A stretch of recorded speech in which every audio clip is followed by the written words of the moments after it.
I think it's Oh, recorded. it came up record. Okay. Are you using So your? do you want to start asking a question, or do you want me to introduce myself?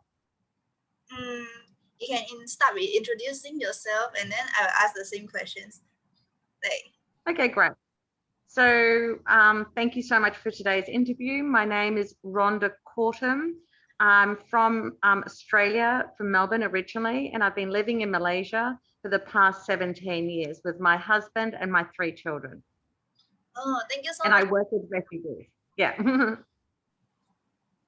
You work with Chin Student Organization, right? Yeah. Oh, okay.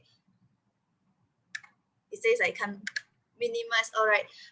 Can you tell us about child labor issues in Chin Student Organization? Okay, so about 14 years ago, I got involved with the Chin Student Organisation through a friend of mine, Lorna, and we started just volunteer teaching at one of the centres. And then within about a few months of being there, they were getting a lot of eviction notices, and they were getting a lot of, disconnection of their electricity. And I said, well, how much trouble are you in? How much in debt are you? So I said, give me all the information. So then we discovered there are about 25,000 ringgit in the red between 6 schools and 6 different locations. And so, we're at a stage of like, well, they're going to end up being on the street, and all these children and the refugees would have nowhere to go. So between my husband and my brother and myself, we paid that 25,000 ringgit out of our own pocket. Wow. And then, yeah, I know it was a lot of money, but it was, what do you do?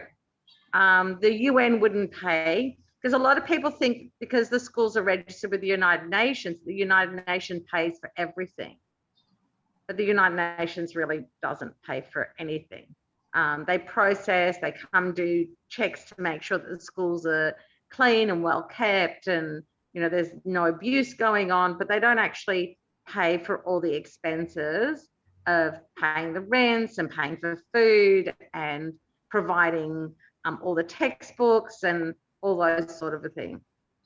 So after doing that, my job then became trying to find more volunteers and more people to help within the school, because the only real teachers we had were mainly refugees that lived in the school and were trying to teach these kids. And a lot of them had limited education themselves. So then later on, I decided, I should try and get a NGO registration so I can get some donations, and then I could do a lot more to provide better education for the kids and a much better quality of environment for the teachers and the students. So over the years, in the past couple of years, we've closed down a few schools because the numbers have gone down with the Chin refugees. Because in the past sort of 5 years, we've had a lot of Rohingya come, and a lot of Afghan refugees and Syrian and Yemenis refugees. So things keep changing. So you've got to make sure that you're not spending so much money in an area where the numbers are limited. So we closed down our Imbi School and Lockview and Central schools. And a lot of children and families, since Trump was in power, their first choice was to go to America and be placed with refugee status in the US. But he wasn't allowing any refugees to come from Malaysia to go to the US. So the only countries that have been taking refugees have been mainly Australia, New Zealand, and Canada. So the numbers have been limited. So these kids and these families are pretty much stuck in Malaysia. And with COVID situation, no one's taking anybody. So the situation is they can't go anywhere. They're going to be stuck here, and Malaysia has to sort of deal with it. So what are the living conditions of the refugees in Malaysia? Well, they will live in really low cost accommodation. And, it's really hard because you might have up to 4 families living in a 4-bedroom apartment because they just can't afford, with what maybe the father is being paid, to pay the rent to have their own individual apartment. So they will get, one family will have 1 bedroom. So you don't have a lot of privacy, and you could have 20 people living in one apartment. So it's very basic. And I say to quite often my volunteers, it's really hard for the kids to do homework because they don't have somewhere quiet to sit, to concentrate, to do homework. So don't give them a lot of challenges. And quite often, once they get to a slightly older age and the kids are like 14, and the parents might expect them to try and get a job, so to earn some extra money so they can provide something also where the kids are orphaned and they don't have any parents and they're here without any mother or father. So you mentioned that there are a lot of people. So can I know what is the rental and how much is one household earning? Okay, so like in Jalan Imbi and Jalan Lockhew, the rents were around 1,500 to 2,000 ringgit. Mm-hmm. And how much are they earning? For an apartment. Well, they would be earning, for an adult male with a skill, they might be earning anything from 1,200 to 1,500. For a woman that may be doing cleaning and stuff like that, maybe, she's got young children, so she can only do part-time work, she might be earning anything from 500 to 800. So you do mention that some parents do encourage their children to go and work. Can I know what type of work that children actually takes on? They would be basically working in cafes and restaurants, just cleaning the plates, taking the plates out, just prepping stuff. I had one girl that was working at Times Square 14, that was selling the sunglasses in one of those central little shops in Times Square, because both her parents were murdered in Myanmar, and so she sent her brother to school and she worked. So did her brother manage to go to school? Brother was at school, her 12-year-old brother was at school, but she was working from the age of 14 so she could send her brother to school. That's sad. But you've got to understand that, they escaped from Myanmar and they had to pay to come to Malaysia. It's 5,000 ringgit per person. So that's 10,000 ringgit for the smuggler who was murdered. She had no family whatsoever. So that's a lot of responsibility, to be responsible for you're the only bread earner in the family. So sometimes you have no choice. It's not like your parents forcing you to work. You have no one else to provide. So in this period of COVID, generally speaking, is the child labor are doing, more child labor are forced into the industry, or there are less people get involved in child labor? It's much less, much less, because people are worried employing refugees that they're going to get sick and they don't know how clean they are, where they've been, so they don't want to be vulnerable, so they're discriminated against for sure. So how are they impacted for child laborers during this pandemic of COVID?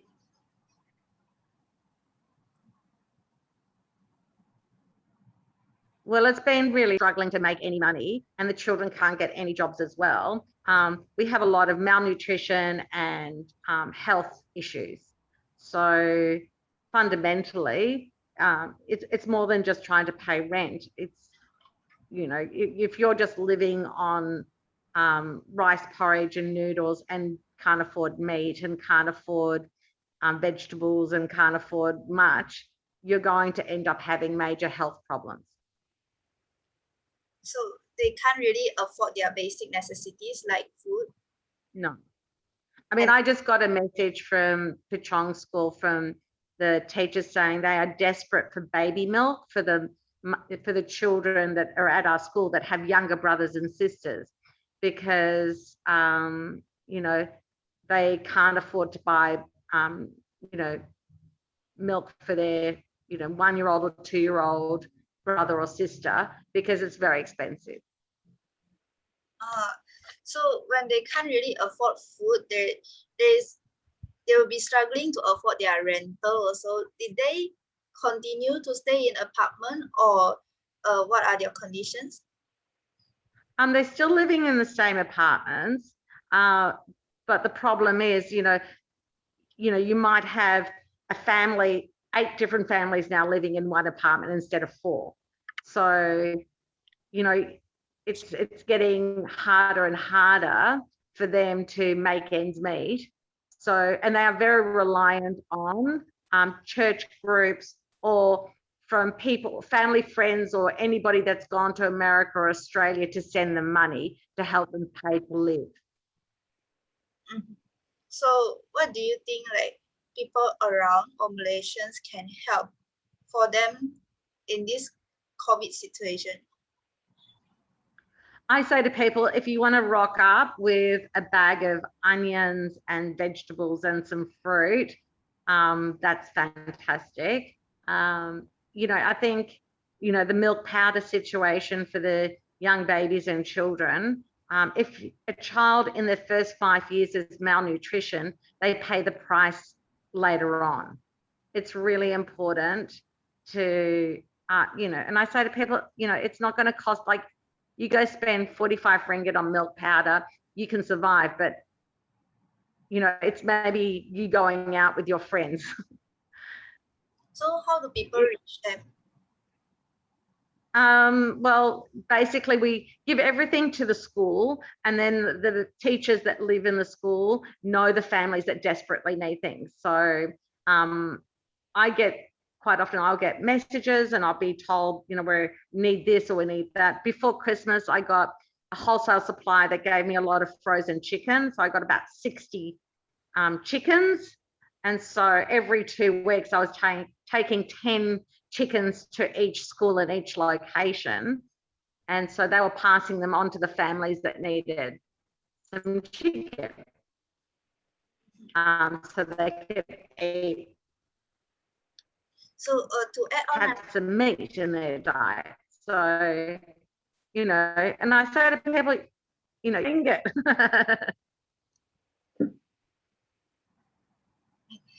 So to add on, right, just now you do mention about that girl that is working in Times Square selling services. Like, apart from that girl, are there other stories that impacted you the most? Look, I remember one time I was at the Lock U school and I came down and I saw one of my kids, because the school, it was upstairs on the 3rd floor, and I came down and I was going to the car and I saw one of our kids, they were actually peeling vegetables and prepping vegetables and just sitting there on the floor. And I've gone, why aren't you in school? And he said, sorry, teacher, I have to work. And I just remember walking off just like crying, thinking, oh my God, he's only 13 and he's so clever. And it was like, I just wanted to just take him in my arms and take him back and say, you don't have to work, but there's not much you can do. So what's his family background? Do he have a lot of people to support? Yeah, he had his younger brothers and sisters were kept at school. So, he being the eldest and with very, very good English, and, he could easily get a job, and so he had 3 younger brothers and sisters that were in our school. And that, you know, what can I do? I can't shame his parents. I can't make them feel worse. It's not an easy decision to do that. But then I've got to look at it and go, well, he's learning some life skills. He's learning how to rock up to work on time. He's learning to deal with other people. He's learning some cooking skills. So, you know, all you have to do is sort of say, okay, he's learning a life skills. And, you know, back in Australia during the Depression, kids finished school in grade 6 and then went off and got jobs at, you know, 12. So this is something that's happened in the past. And some of those people end up being very successful. So as much as it breaks my heart, you have to look at it and say, you know, he can maybe one day go back to school and learn and do what he wants to do and find his way. So his living condition is really not that good. But when he's working, do he get exploited, like from his employers or other child laborers? Are they getting exploited? Look, some do for sure. I mean, you know, they're because they're not Malaysian and they can't go to the police and complain. They have less rights, so they're more likely to be hit. They're more likely to be, you know, use racial slants and, you know, some words that are not nice. But they are pretty tough. I mean, they've gone through a lot. Just what they've seen in their home country and the experience of coming across is, you know, people calling them names is minimal in their life experience. Another question is, there are a lot of laws that try to ban child labor, like, oh, child labor is wrong, so we shouldn't allow children to work. But saying on that, like, if we totally ban child labor, these children already can't pay their rental, already can't afford their food. And what should they do? How do you think about these laws? Look, I think the biggest problem was about 8-9 years ago, we had a really big problem with organ harvesting, where children were kidnapped and they were basically killed for their organs, for their kidneys and things like that. So child labour seems like a little problem in comparison to murder and organ harvesting. Mm-hmm. Because in Malaysia, because when people die here, they don't donate their body. So there's a lot of people that need to get organs, like lung transplants and kidneys and different things like that. So they will target these refugees. So basically your views on child labor is, like, is okay to go on, or there are other ways that the governments or other people should take to curb this issue? Yeah, well, you know, there are so many other problems, you know, so you've got to, I mean, I remember one year, 2 of my students in Imbi were heading towards Imbi Chapel for Sunday Easter service, and the police took them and they arrested them, and they had UN cards, and they were 12 and 14. And we sent the pastor to the detention centre, and he kept begging for their release. And in the end, we ended up having to pay bribery money to get them out, because I was worried about them being raped, you know, because they were so young. So, you know, working as child labour in comparison to the worst things that can happen to you, yeah. So if there is advice that you can give Malaysians, what will you say? To be quite honest, I think there's so many issues and problems. I think the problem with the police is just they're not respected and they're not paid enough money. You know, it's actually quite sad that no one has respect for their police force, and the amount of money they earn is just not enough to survive. So it's a bigger picture, and I say to people, you can't condemn somebody taking bribery money because they can barely survive on what they're earning.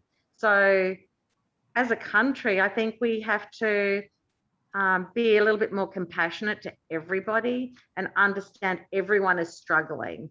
And really in this past year with this pandemic, the amount of people, I mean, Malaysia's done a great job. Our death rate is really minimal.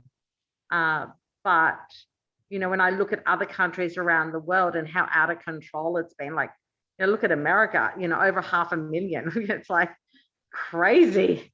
But we have to see each other all as human beings, all on a planet, all trying to survive and make the most of every day. And we're more the same than different.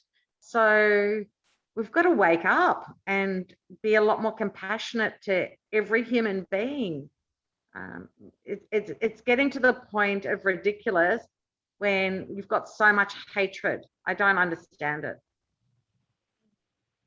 Can you elaborate more on how Malaysians should show their compassion and what kinds of hatred are the child laborers experiencing?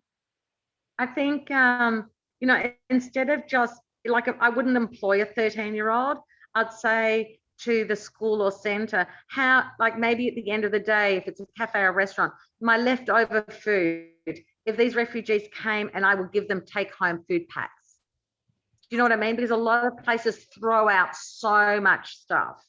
If there's, like, I had a couple of big supermarket chains offer for me to pick up at, you know, at like 10:15, 10 o'clock at night, to pick up all the produce that they were going to throw out in the bins. But my husband's gone, Rhonda, you can't go in the back laneway of some supermarket waiting for, you know, all the vegetables and the fruit and the whatever that they're throwing out at the end of the day, because they throw out a lot. If they could donate and give that to the refugees, that would be great. Like if every cake shop at the end of the day could donate whatever they're, you know, going to throw out. There's a lot of stuff, you know, even big hotels, from their buffets, they've got a lot that they throw out. And it just seems like we have so much waste in this world. So it's not always about just giving money. Just giving something that costs you nothing, that you're going to throw anyway, would not take too much effort. So I guess that's all the question I want to ask. Do you have anything to add on? No, I think it's really a matter of, I say to people, you know, come visit our school or visit our centre, because once you do, when you know something, you do better. You know, when you don't know something, you can't do better.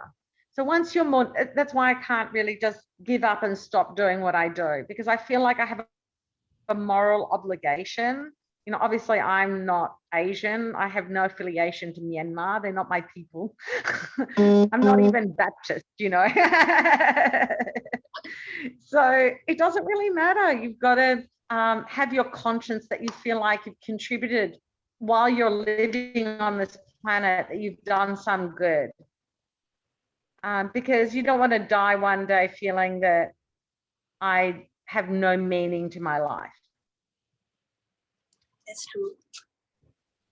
Yeah. So thank you for your time as well. Good luck with what you're doing. I think creating awareness is always a really good thing.